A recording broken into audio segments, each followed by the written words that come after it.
Assalamualaikum warahmatullahi wabarakatuh.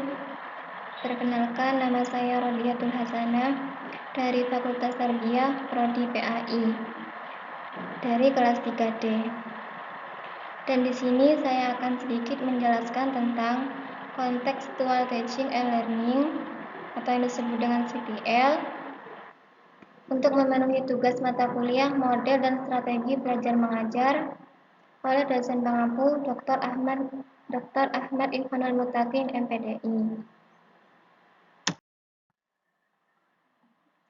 Dan di sini contextual teaching and learning adalah suatu strategi pembelajaran yang menekankan pada proses keterlibatan siswa secara penuh untuk menemukan materi yang dipelajarinya dan menghubungkan dengan situasi kehidupan nyata, sehingga siswa didorong untuk dapat menerapkan dalam kehidupan mereka.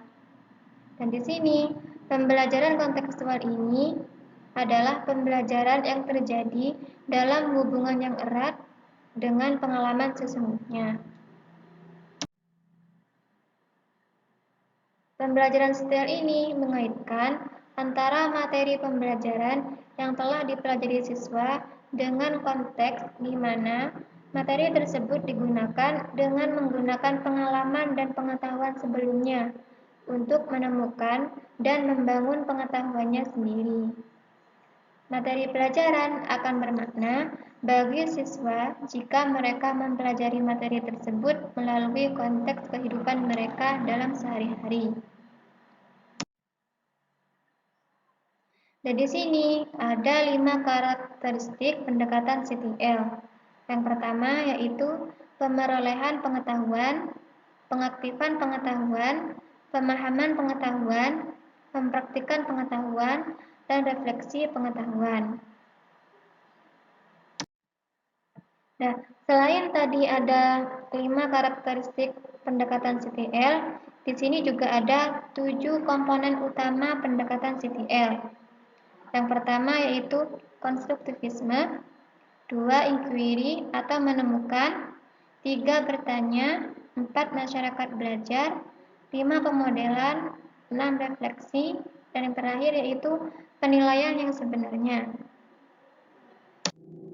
Dan di sini ada penjabaran atau pengertian dari 7 komponen utama dari pendekatan CTL. Yang pertama yaitu konstruktivisme adalah proses pembelajaran yang menekankan terbangnya pemahaman sendiri secara aktif, kreatif, dan produktif berdasarkan pengetahuan terdahulu dari pengalaman belajar yang bermakna. Yang kedua, menemukan. Proses pembelajaran ini didasarkan pada pencairan dan penemuan melalui proses berpikir.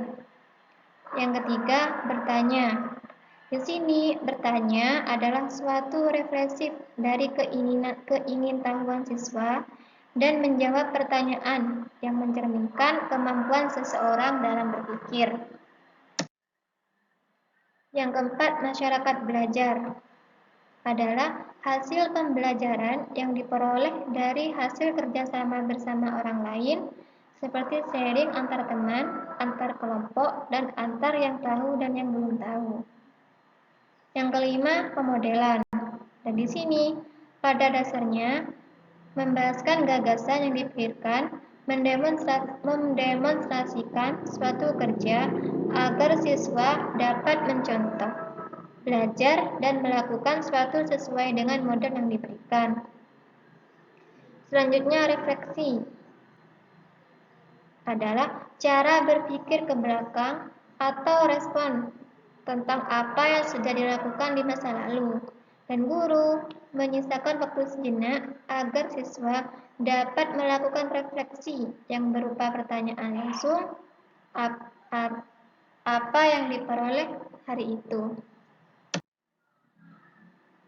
Yang terakhir ada penilaian yang sebenarnya atau authentic assessment, merupakan pengumpulan berbagai data yang bisa memberi gambaran mengenai perkembangan belajar siswa. Dan di sini ada juga karakteristik dari authentic assessment atau penilaian sebenarnya, yaitu dilaksanakan selama dan sesudah proses pembelajaran berlangsung. Berkesinambungan bisa dilakukan untuk formatif ataupun sumatif, terintegrasi, dan dapat digunakan sebagai feedback. Nah, selanjutnya, tadi kita kan sudah mempelajari tentang pengertian CTL dan ada beberapa karakteristik tentang CTL dan juga ada 7 komponen utama dari pembelajaran CTL. Dan di sini ada juga kelebihan dan kekurangan dari pembelajaran CTL. Kelebihannya adalah membuat siswa dapat menemukan potensi terbaik yang dimilikinya. Siswa juga dapat bertindak dengan efektif dalam antarsama dengan grupnya atau kelompoknya, dan siswa memiliki daya untuk berpikir kritis, kreatif, dan bijaksana. Di samping itu, juga ada kekurangannya. Yang pertama, tidak semua siswa menemukan potensi yang dimilikinya. Dua, peran guru akan semakin berkurang dan sangat tidak irit waktu. Selanjutnya yaitu kesimpulan.